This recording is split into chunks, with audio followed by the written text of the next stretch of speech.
Attention, cette frappe peut-être, c'est la transversale.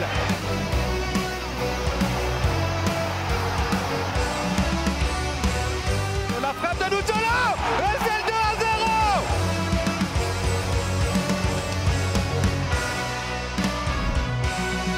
Le Servette FC retrouve l'élite du football suisse.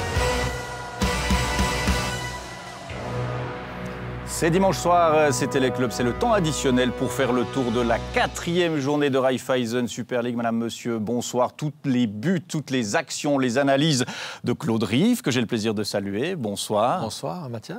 Claude, on n'a pas d'image du jour aujourd'hui, puisqu'il s'en est passé des choses lors de cette 4e journée. On va attaquer tout de suite et on va revenir tout d'abord sur la journée d'hier avec le match entre Saint-Gall et Young Boys. On va entrer dans cette partie à la 12e minute pour voir le premier but qui va lancer cette 4e journée. C'est signé Nsame et c'est parti très fort dans ce match hier entre Young Boys et Saint-Gall. Oui, comme a dit Peter Seidler, Young Boys, les 30 premières minutes étaient vraiment les plus forts. On survolait les débats, 2-0. Magnifique triangulation là. C'est Garcia qui a mis le deuxième à ce moment-là du match, Claude. On pense que Young Boys va faire cavalier seul. On se trompe lourdement parce que magnifique coup franc de Quinty là, juste avant la mi-temps, va permettre à Saint-Gall de se remettre sur les rails. Oui, puis comme ils sont tellement euphoriques, tout d'un coup, ils peuvent changer de visage. Et 2 balles arrêtées permet à Saint-Gall de mettre le doute et de revenir au score. C'est Eaton qui marque ce penalty et en fin de match, il faudra une erreur de la défense saint-galloise, la jeune défense saint-galloise, pour permettre à Nsame d'inscrire son 6e doublé en Super League et de donner la victoire à Young Boys. Young Boys qui est encore en rodage mais qui gagne. Voilà, tant mieux si on est en rodage et qu'on gagne, c'est une bonne nouvelle. Young Boys doit bientôt affronter soit le FC Copenhague, champion du Danemark, soit l'Étoile Rouge Belgrade, champion de Serbie, pour une qualification dans la Ligue des Champions. Les leaders qui jouaient donc hier, 2e rencontre de samedi et l'opposé Bâle à Servette. Là aussi, les débats ont été animés dès le départ de la partie avec un but très tôt dans ce match, 4e minute. C'est Campo qui reprend, on joue au billard et la tête de Rouillet qui met le ballon dans ses propres filets. Servette qui aura un match malchanceux contre Bâle. Voilà, malchanceux, qui n'a pas perdu ses vertus, qui marque une magnifique égalisation. Tout de sang-froid entre le centre piqué et la volée, regardez. Tazar et Vutriche qui terminent pour le 1-1. C'est un peu le même scénario que contre Young Boys en début de championnat. Tazar qui va encore pouvoir offrir un caviar à Koné. Malheureusement, Koné n'arrive pas à cadrer cette frappe et ça va être un petit peu le tournant de ce match. C'est le tournant, c'est un des tournants, parce qu'à Bâle, il n'y a jamais un tournant comme ça à la 30e minute. C'est vrai que là, on attend que l'attaquant mette le but. Mais ça fait partie du football. Ça fait partie du football. Ademi qui s'emmène le ballon, lui aussi pourrait marquer juste dans l'enchaînement. Mais bel arrêt de Jérémy Frick. On a senti dans ce match que ça pouvait passer d'un côté comme de l'autre. Oui, c'est vrai.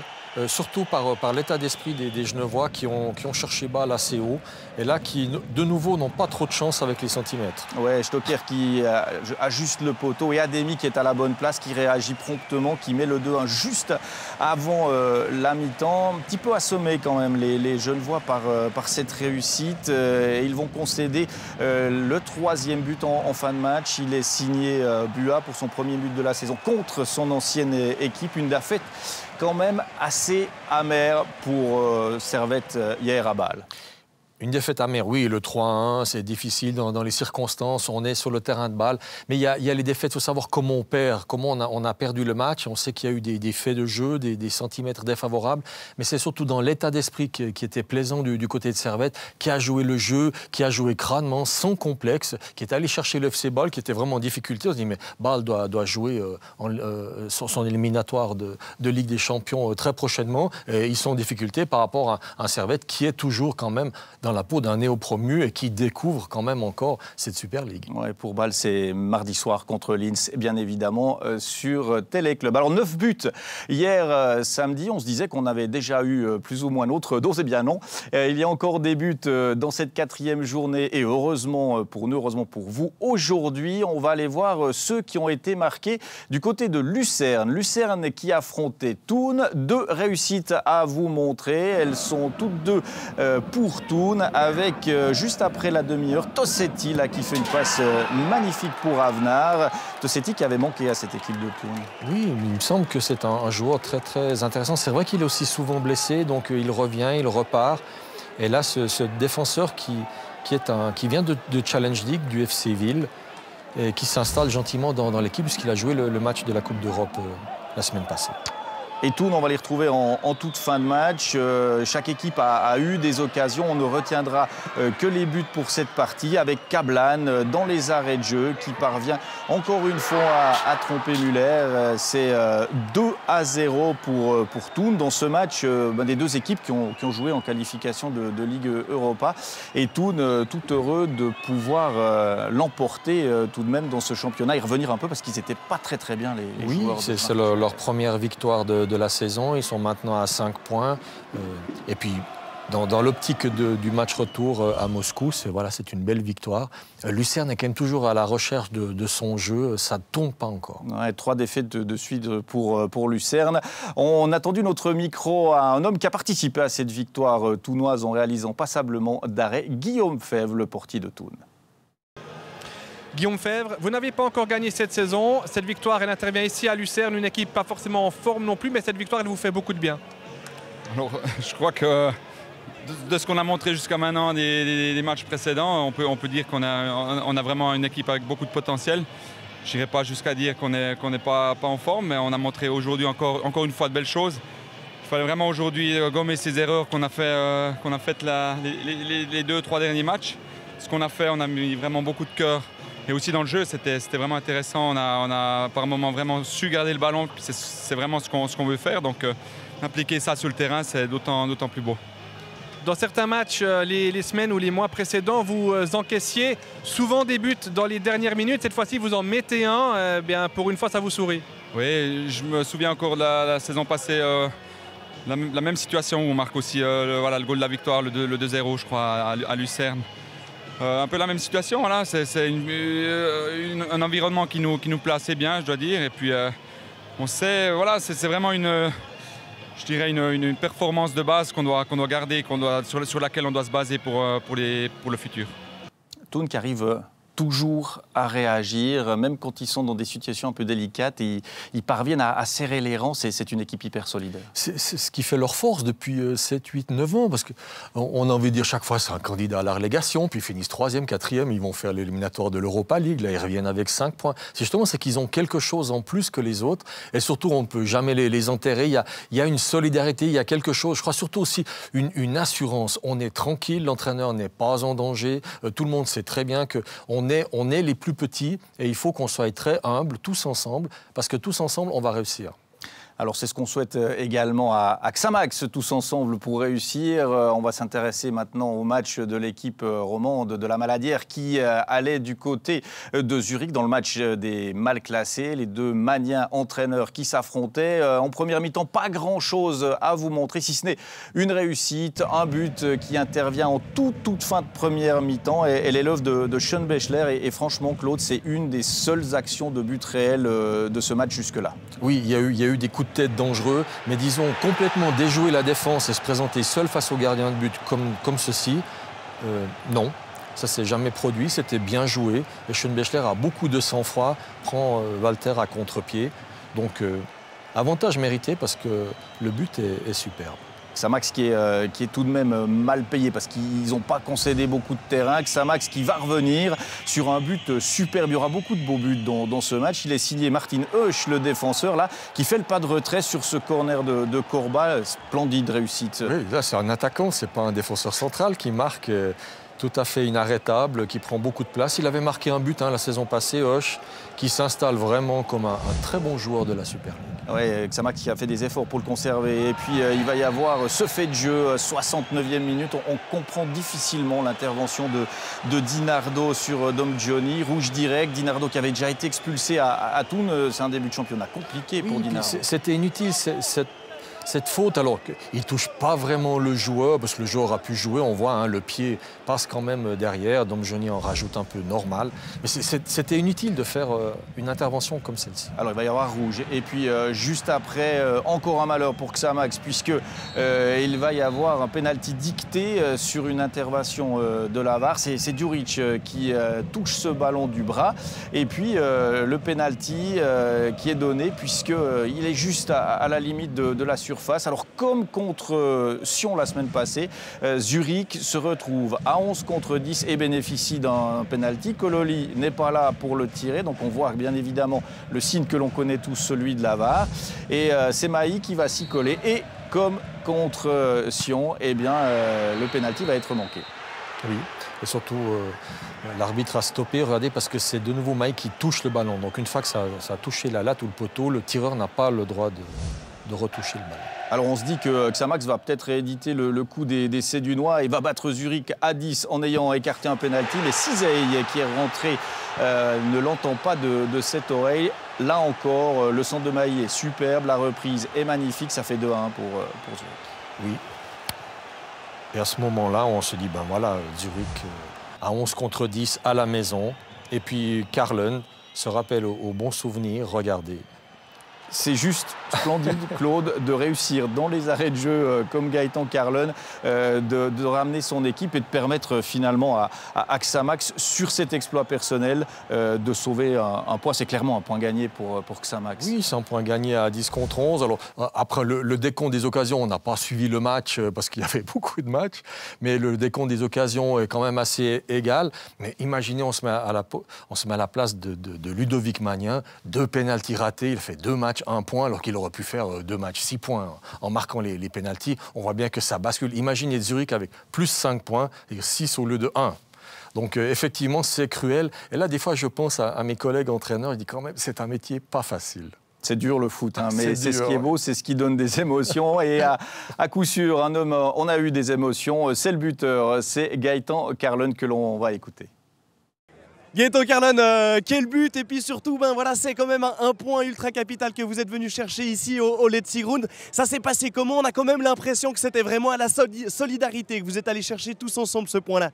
Oui, on savait que de toute façon on n'avait rien à perdre une fois qu'on perd 2-1. C'est début de championnat, nous on prend tous les points qu'il faut. Et puis on sait que la solidarité c'est une de nos forces. Et puis aujourd'hui on y a cru jusqu'à la fin et ça a payé. Honnêtement, à 10 contre 11 avec ce penalty manqué, est-ce que vous y croyez encore avant d'aborder le dernier quart d'heure? Du moment qu'il rate le penalty, oui. Après, c'est vrai que s'il marque le penalty direct, c'est un peu plus compliqué.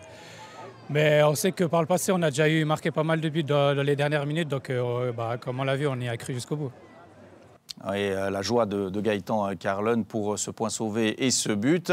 On va découvrir un autre visage, à mon avis, un peu plus tendu. C'est celui de l'entraîneur de Zurich, Ludovic Magnin. Ludovic Magnin, à l'image de la semaine passée, une fin de match où vous êtes en supériorité numérique, il y a un penalty et cette fois-ci encore la victoire vous échappe. Comment est-ce que vous expliquez cela? Après le match, c'est difficile d'expliquer ça. Je pense simplement on a bien joué au foot. On a eu le ballon, on a eu 15 minutes en deuxième mi-temps, début de deuxième mi-temps où Xamax nous a posé des problèmes. Sinon, on a contrôlé le match, on passe 2 fois devant, on loupe un penalty comme la semaine passée. Mais c'est ça l'histoire du foot, c'est des phases que tu crois que c'est impossible. Et voilà, actuellement, c'est une phase qui se passe comme ça chez nous. Il faut rester tranquille, ça continue toujours dans le foot. Et puis si on continue à jouer comme ça, on va faire des points. De la tranquillité, mais est-ce que mercredi, face à Saint-Gall, est-ce que vous aurez une pression un petit peu plus spéciale sur les épaules avec cette phase plutôt négative en ce moment, des résultats qui ne viennent pas? Écoutez, la pression, je pense que les joueurs ont assez de pression actuellement parce que je pense qu'on voit qu'aujourd'hui, ils ont tout fait pour aller chercher la victoire. Actuellement, il nous manque c'est un peu ce petit déclic qui nous fait gagner un match pour commencer une série. Et aujourd'hui, on le tenait à la 95e après un but exceptionnel, même si nous, on défend très mal à la 95e. Mais le but, il est exceptionnel. Alors voilà, il faut accepter. On est très frustrés, ça fait très mal. Mais encore une fois, on est des footballeurs pour ça, pour avoir des émotions comme ça. Des fois, elles sont positives, des fois négatives. On repart mercredi pour de nouveau mettre le travail sur le terrain et puis prendre des points. Est-ce que c'est un avantage après un résultat comme celui-ci de tout de suite pouvoir jouer mercredi en match avancé de la 6e journée contre Saint-Gall, ou est-ce qu'il aurait fallu un petit peu de temps en plus à Ludovic Magny? C'est difficile à dire.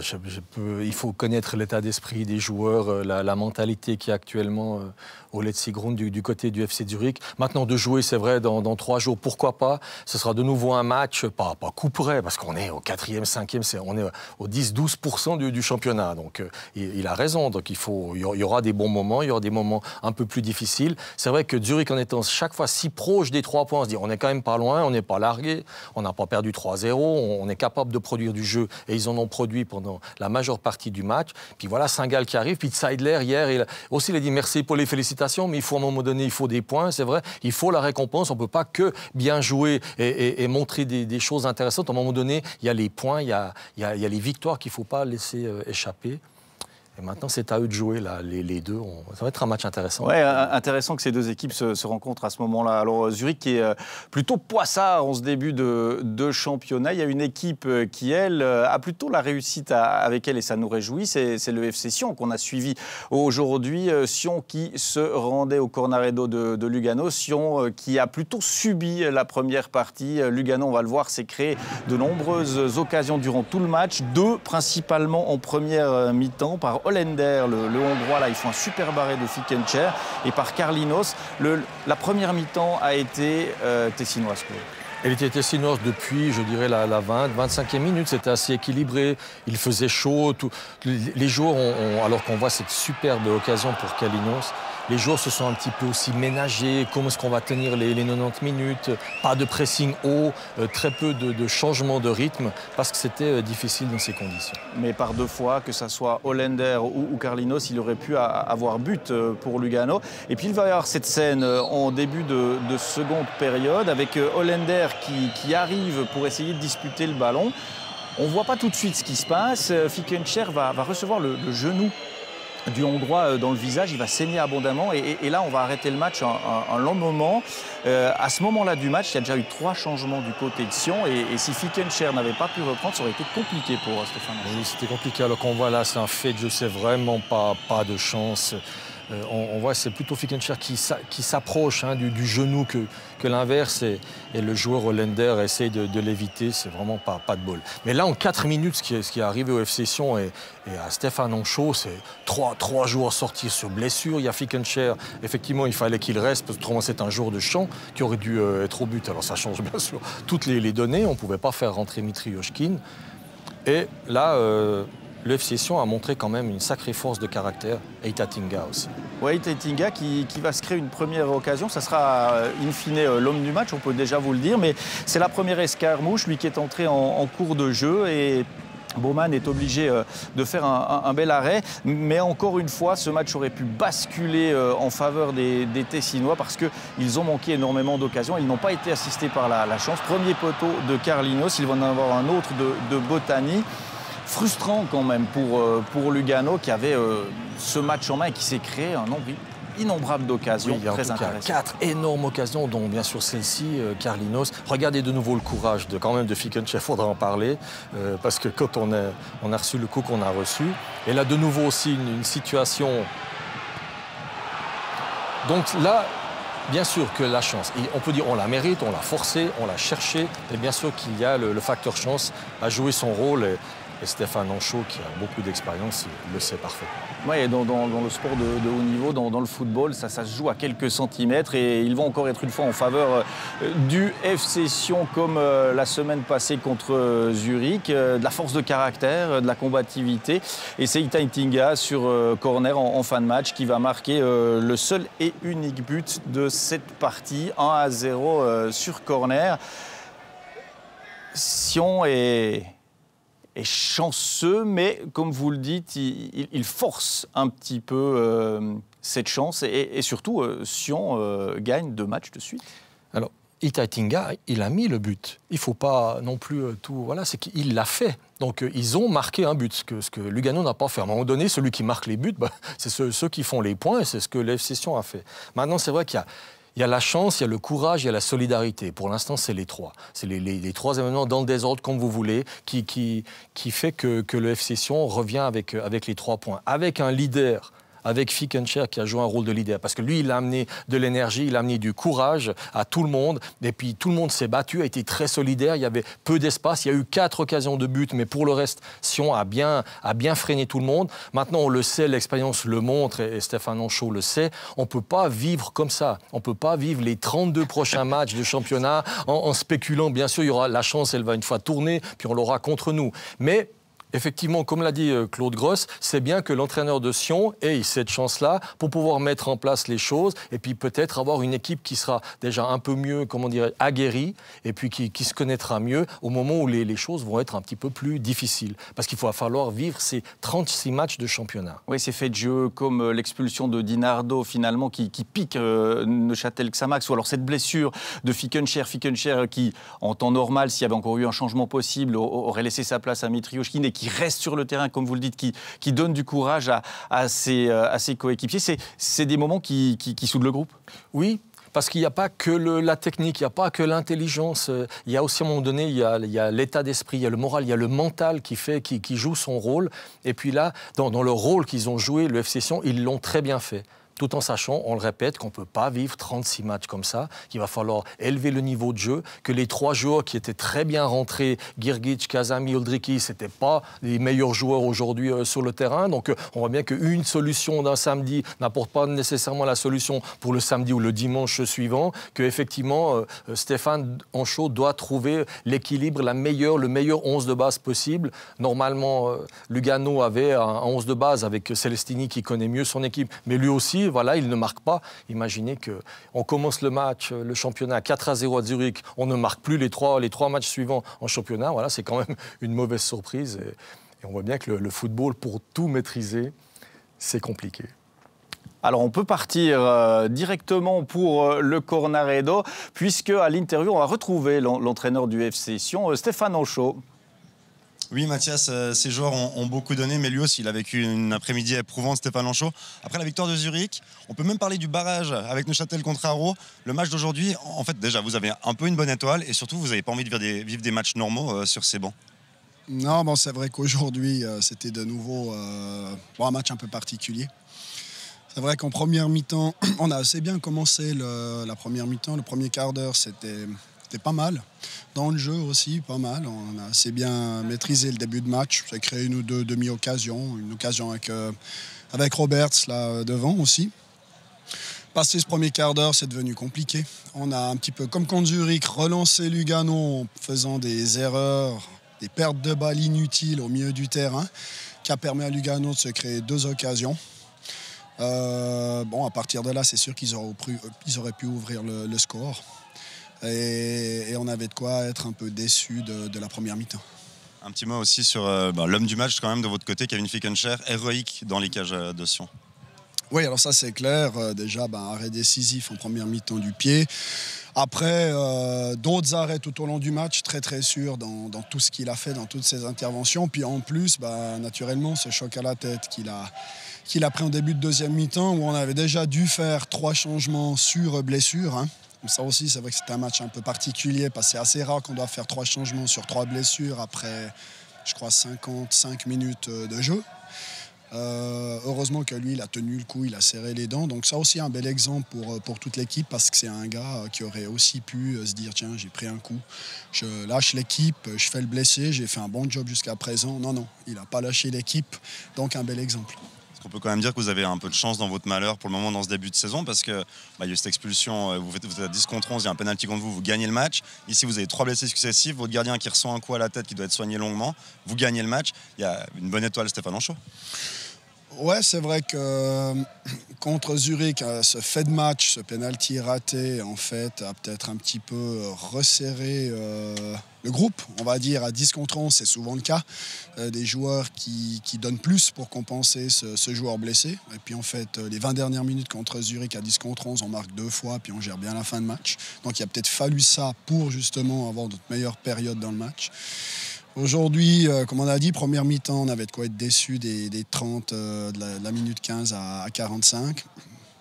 Le début de deuxième mi-temps n'était pas grandiose non plus. 3 blessés. Mais après ça, encore une fois, on a su serrer les dents. L'équipe, elle a su, on va dire, élever son niveau d'engagement, je dirais. Elle a vraiment travaillé dur jusqu'à la dernière minute. Tous les jours, on travaillait très très dur. Et puis après, bon, comme c'est encore souvent le cas, c'est un ballon arrêté qui fait la différence. Merci Stéphane Anchon, c'est un bon retour en Valais. Merci. Voilà messieurs pour la dernière réaction du côté du Cornaredo. À vous Mathias et Claude.